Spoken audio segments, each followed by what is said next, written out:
At 1:29 in the morning on July 8th, 2025, the ground beneath one of America's most beautiful mountains begins to tremble, and it does not stop. Over the following 12 hours, more than 400 small earthquakes ripple through the rock beneath Mount Rainier, the largest earthquake swarm ever recorded at this specific volcano since scientists began monitoring it in detail. By the time the initial burst finally slows, at least 60 more tremors have followed, including a magnitude 2.3 event. Our headlines across the country are asking the same question in different words. Is the volcano looming over Seattle and Tacoma finally waking up? Then, 4 months later, it happens again, differently. In mid-November, monitoring stations on the mountain begin registering what looks like a continuous 72-hour stretch of unrelenting seismic noise, unlike anything scientists had documented before. Panic spreads online within hours, and then, just as quickly, the real explanation arrives, and it's not the one anyone expected. Ice, quietly building up on a single antenna, mimicking the electronic signature of an earthquake that was never actually happening at all. 2 separate seismic scares, 4 months apart. At the volcano, the U.S. Geological Survey itself ranks among the most dangerous in the entire country. One was real. One wasn't. And understanding the difference between them and why Mount Rainier's actual worst-case scenario doesn't need an eruption at all to kill people is exactly the story worth getting right. I am Your Name, and this is your channel. If you want the real science behind headlines like this one, subscribe now, because we go this deep into stories exactly like this every single week. Let's start with why Mount Rainier specifically earns the title America's most dangerous volcano, because the reasoning behind that ranking has almost nothing to do with the size of a potential eruption. Mount Rainier sits roughly 45 miles southeast of Tacoma and 60 miles south-southeast of Seattle, an active ice-clad stratovolcano rising to more than 14,000 feet. And it carries the distinction of being the most heavily glaciated peak in the entire contiguous United States, covered by the greatest concentration of glacial ice anywhere in the lower 48. According to a comprehensive USGS threat assessment ranking every significant volcano in the country, Mount Rainier sits among the small handful. Classified as very high threat, a list that also includes Kilauea in Hawaii and Mount St. Helens, its neighbor in the Washington Cascades. That ranking isn't primarily about how explosive Rainier's eruptions have historically been, or how frequently it erupts. Rainier's danger comes from a specific, compounding combination of factors. Massive amounts of glacial ice sitting directly on an active volcanic edifice, steep terrain prone to collapse, structurally weak, hydrothermally altered volcanic rock throughout. Much of the mountain, and critically, a dense, rapidly growing population living directly in the path of the valleys, draining from its slopes. As the USGS's own threat assessment puts it, volcanoes like Rainier in Washington, Oregon, and California carry outsized danger precisely because their explosive, often snow and ice-covered edifices can project hazards long distances into densely populated and highly developed areas below. That specific combination of ice, unstable rock, and people living downstream is the entire reason Mount Rainier's name keeps appearing at the top of America's volcanic danger list, even though it hasn't produced a significant eruption in roughly 1,000 years. Let's walk through the real event first, because it deserves to be understood on its own terms, separate from the false alarm that followed it months later. Beginning at 1:29 a. Hemisphere Pacific time on July 8, 2025, seismic monitoring stations on Mount Rainier began recording an earthquake swarm that the USGS and University of Washington's Pacific Northwest Seismic Network would go on to describe as the largest ever recorded at the volcano. The initial burst lasted more than 12 hours, and by the time scientists tallied the activity, more than 400 individual earthquakes had been recorded, the largest registering a modest magnitude. 1, 7, followed by additional tremors, including a magnitude 2.3 event the following morning. For context on just how significant this swarm was by the mountain's own historical standards, it exceeded the previous benchmark event, a 2009 swarm, that produced more than 1,000 small quakes over 3 days, a swarm scientists had used as their reference point for unusually active at Rainier for more than a decade before this one surpassed it. Critically, and this is the detail that matters most for understanding what actually happened, the USGS was direct and immediate in its public communication. In an official statement released the same day the swarm began, the agency explains that earthquake swarms like this one have historically been attributed to the circulation of hydrothermal fluids interacting with pre-existing faults deep within the volcanic edifice, a mechanical process entirely distinct from magma physically rising toward the surface. Alongside the seismic data, the agency's geodetic monitoring network, the GPS stations specifically designed to detect the kind of ground swelling that accompanies rising magma, recorded no unusual inflation or deflation anywhere on the volcano throughout the entire swarm. There were no corresponding changes in steam or gas emissions either, the kind of chemical signature that typically accompanies genuine magmatic unrest. Based on that complete picture, drawing on multiple independent monitoring systems rather than seismic data alone, the USGS maintained Rainier's alert level at green, normal, throughout the entire event. It's worth explaining exactly what hydrothermal fluid circulation actually means, because the phrase can sound like scientific hedging when it's actually describing a genuinely well-understood, distinct physical process. Deep beneath Mount Rainier's surface sits an extensive system of natural fractures and fault lines, remnants of the volcano's long geological history. Groundwater, along with fluids released by the volcano's own persistent low-level heat source, continuously circulates through this fractured rock. When that fluid movement encounters a pre-existing fault, it can trigger small, sudden slip events along that fault, precisely the mechanism responsible for producing an earthquake. But one driven by fluid pressure changes deep within already existing rock structures, rather than by fresh magma physically forcing its way toward the UO surface and deforming the ground as it goes. This distinction matters enormously for interpreting what an earthquake swarm actually signals. A swarm driven by magma intrusion typically arrives, alongside a very specific, recognizable package of accompanying evidence. Measurable ground deformation as the rising magma physically pushes rock out of its way, and shifts in the chemical composition or volume of gases venting from the surface, as fresh magma releases dissolve gases that hadn't previously been reaching the surface. A swarm driven by hydrothermal fluid circulation, by contrast, can produce a genuinely large number of small earthquakes without any of those accompanying signals, precisely because the underlying mechanism doesn't involve fresh magma moving at all. That's exactly the pattern the July 2025 swarm displayed. Extraordinary seismic activity, but none of the other independently monitored signatures scientists specifically look for as confirmation that magma is genuinely on the move. 4 months after the genuine July swarm had already faded from headlines, a second, considerably stranger story began circulating in mid-November 2025. Reports describing a continuous 72-hour period of intense seismic activity at Rainier, framed in some coverage as an unprecedented tremor phase that could signal an imminent eruption. The reality, once seismologists actually examined the data, turned out to be almost the opposite of dramatic. According to Doug Gibbons of the Pacific Northwest Seismic Network, speaking directly to the claim as it spread online, the signal in question was not seismic activity at all. It was radio interference, most likely caused by rime ice building up on a monitoring station's antenna. Gibbons was unambiguous in his correction. There was no cause for alarm, no interesting seismic activity, and no increase in earthquakes on the mountain during that period at all. This is a genuinely important, if less glamorous, piece of the story, because it illustrates a real practical challenge in monitoring a volcano as heavily glaciated as Rainier. Ice buildup on exposed equipment, wind buffeting a monitoring tower, natural rockfall, and even snow sloughing off a slope can all produce electronic signals that superficially resemble a seismic tremor when viewed on a raw data feed, without any actual earthquake occurring beneath the surface at all. Distinguishing a genuine tremor signal from this kind of equipment interference requires cross-referencing multiple independent sensors and specific technical expertise. Exactly the process that ultimately corrected the record on this specific claim, but not before the more dramatic, uncorrected version of the story had already spread significantly further than the eventual clarification did. Here is the part of this story that deserves the most careful attention, because it reframes the entire question of what makes Mount Rainier genuinely dangerous, independent of whatever any individual earthquake swarm turns out to mean. Mount Rainier's single greatest hazard isn't a hypothetical explosive eruption throwing ash into the sky. It's something that doesn't necessarily require an eruption to happen at all. A lahar, a fast-moving flow of volcanic mud, rock, and debris, triggered when heat, water, or simple gravitational instability causes part of the mountain's glacial ice and weakened rock to suddenly give way and rush downhill. Lahars can be triggered directly by an eruption, the way they were at Mount St. Helens in 1980, but they can also occur as sudden, large landslides with no eruption involved at all, simply the mountain's own unstable, hydrothermally weakened rock finally failing under its own weight and the pressure of the glacial ice sitting on top of it. Rainier's history with lahars isn't theoretical. The electron mudflow, which occurred roughly 500 years ago, covered an area of 13 square miles in what is now the Puyallup Valley with as much as 26 feet of volcanic mud, reaching as far as 34 miles from the mountain's summit.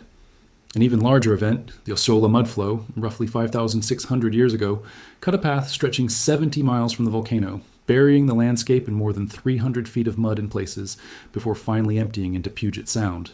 These aren't ancient curiosities confined to uninhabited wilderness. The exact valleys those lahars traveled through, the Puyallup and Nisqually River drainages specifically, are now home to dense, rapidly growing communities, tens of thousands of people, directly across the historical path of flows that have demonstrably happened before and, according to USGS hazard assessments, will happen again. This is precisely why the region's lahar detection and warning system carries such disproportionate importance compared to how much public attention it typically receives outside of moments like this year's earthquake swarms. First established in 1998, Mount Rainier's lahar detection network is currently undergoing a substantial modernization effort with new acoustic flow monitors and additional sensor stations installed specifically to shorten the time between a lahar beginning and an effective warning reaching the communities in its path. The system's entire purpose is built around a single urgent goal: detecting a dangerous flow as early as physically possible and giving downstream communities enough advance warning to evacuate before the mud and debris arrives. Because a large lahar can travel at speeds exceeding 30 miles an hour once it gets moving, and because some lahars, as with the ancient Osceola and electron events, can begin as sudden landslides without any advance eruption warning at all, that detection window is measured in minutes, not hours, making the reliability of the monitoring network itself a matter of direct, practical life safety consequence for the specific towns sitting in these historically documented flow paths. This is also precisely why the region conducts what has been described as the world's largest lahar evacuation drill, a recurring large-scale exercise specifically designed to rehearse exactly the kind of rapid, coordinated evacuation response these communities would need to execute on genuinely short notice if the detection network ever registers a real event. In the spirit of the grounded, calibrated approach we try to bring to every story on this channel, it's worth being precise about what the events of 2025 actually tell us and what they don't. There is no evidence that Mount Rainier is currently on the verge of an eruption because of last year's earthquake swarms. The July 2025 event was extraordinary by the mountain's own historical seismic standards. But the complete monitoring picture, seismic data combined with geodetic ground deformation measurements and gas emission monitoring pointed consistently toward hydrothermal. Fluid circulation rather than magma actively rising toward the surface, precisely the combination of signals scientists specifically look for to distinguish a genuine eruption precursor from other, less dangerous sources of seismic activity. The November event, meanwhile, wasn't a seismic event at all, and represents a cautionary lesson in how quickly raw, unverified monitoring data can be misread and amplified before qualified scientists have a chance to properly analyze and correct it. None of that makes Mount Rainier harmless. It remains an active volcano, one the USGS ranks among the handful of highest threat volcanoes in the entire United States. And its greatest danger has always been understood by scientists to come not necessarily from a dramatic future eruption, but from the specific, ever-present combination of unstable volcanic rock, massive glacial ice, and the growing communities now built directly across the historical paths its lahars have already carved multiple times in the documented geological past. As one recent piece of coverage on this exact story put it, Rainier's most terrifying scenario doesn't necessarily begin with a spectacular lava fountain. It could begin with a collapse, then water, then a wall of mud and rock racing through valleys that are now home to tens of thousands of people, entirely independent of whether the mountain ever produces another dramatic eruption at all.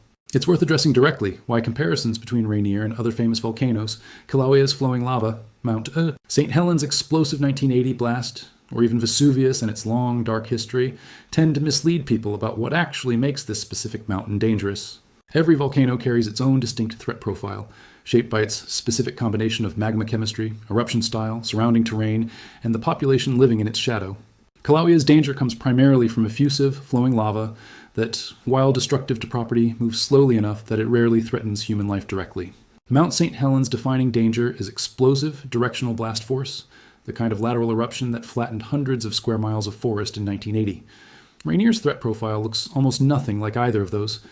Its explosive eruptive history is comparatively modest by Cascade standards, and its summit region doesn't carry the same reputation for violent, ash column-driven eruptions as some of its neighboring peaks. What sets Rainier apart, and what actually earns it a spot above both Kilauea and St. Helens in some threat rankings, despite a quieter eruptive history, is the sheer scale of ice sitting directly on top of unstable, hydrothermally altered rock, combined with the specific geography of the valleys draining away from its summit. Valleys that happen to lead directly into some of the fastest growing suburban corridors in the Pacific Northwest. A comparison to Vesuvius captures something of the danger from sheer population exposure, but even that comparison undersells the specific, unique mechanism at play here. Vesuvius's threat is fundamentally about a future explosive eruption burying nearby towns in ash and pyroclastic flow, the way it destroyed Pompeii and Herculaneum in 79 CE. Rainier's most likely worst-case scenario doesn't require an eruption, explosive or otherwise at all. It just requires a large enough section of already weakened rock and ice to lose its grip on the mountain. a mechanism far closer to a catastrophic landslide than to any of the more famous, more cinematic volcanic disasters people naturally reach for as comparison points. It's worth returning to the practical question underlying both 2025 incidents, because it's the exact question that will determine how the next round of unusual activity at Rainier, whenever it happens, gets correctly interpreted. How do scientists actually distinguish a genuine warning sign from routine background activity or equipment error? The answer lies in redundancy, deliberately overlapping multiple independent categories of monitoring so that no single anomalous reading, whether a genuine earthquake swarm or a piece of ice-covered equipment, can be mistaken for a full eruption precursor on its own. Seismometers track earthquake frequency and location. GPS and other geodetic instruments track whether the ground itself is physically swelling or subsiding, the direct fingerprint of magma moving underground. Gas and water chemistry monitoring tracks whether the specific composition of what's venting from the mountain is shifting in ways associated with fresh magma approaching the surface. Infrasound sensors and webcams provide additional, independent lines of evidence entirely separate from the seismic network. It was precisely this redundant multi-system approach that allowed USGS scientists to correctly characterize the July 2025 swarm as extraordinary but not eruption-related within the same day it began, rather than waiting weeks for the situation to clarify itself. And it was that same redundancy, cross-checking the November signal against the broader seismic network rather than trusting a single anomalous data feed, that allowed Pacific Northwest seismic network scientists to correctly identify the 72-hour tremor as equipment interference rather than genuine ground shaking. This is precisely the kind of unglamorous, methodical verification work that rarely gets the same viral reach as the initial, more dramatic claim, but it's exactly the work responsible for the public ultimately getting an accurate picture in both cases.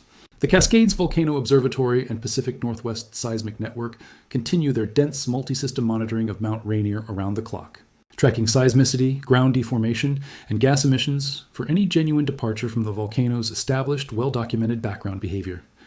The ongoing modernization of the region's lahar detection network remains a specific, active priority, given that a fast-moving debris flow, unlike a slowly building eruption, offers responders and residents alike a dramatically compressed window for effective warning and evacuation. More broadly, communities across the Puyallup and Nisqually valleys continue incorporating lessons from large-scale coordinated evacuation drills directly into local emergency planning, treating the mountain's lahar danger not as a distant hypothetical concern, but as a practical, ongoing preparedness priority. Precisely the framing USGS scientists themselves consistently emphasize whenever a new round of seismic activity draws fresh public attention to the volcano looming over the Puget Sound region. The broader pattern connecting this story to the wider reality of living in Rainier's shadow is one worth sitting with. This is a mountain capable of producing both a viral, headline-grabbing scare rooted in nothing more than ice interfering with a single antenna, and a genuine, historically documented catastrophe capable of burying entire valleys in hundreds of feet of mud, sometimes with no eruption involved at all. Telling the difference between those two realities, the false alarm and the actual, ever-present hazard, requires exactly the kind of patient, multi-system scientific verification that USGS and PNSN researchers provided throughout both the July swarm and the November correction. The mountain hasn't erupted in roughly 1,000 years, but the specific danger it's always posed quietly to the communities built across its lahar paths was never waiting on an eruption to begin with. If this kind of deep dive into the real science behind headline-making volcanic activity is what you come here for, subscribe now, because we cover stories exactly like this every single week.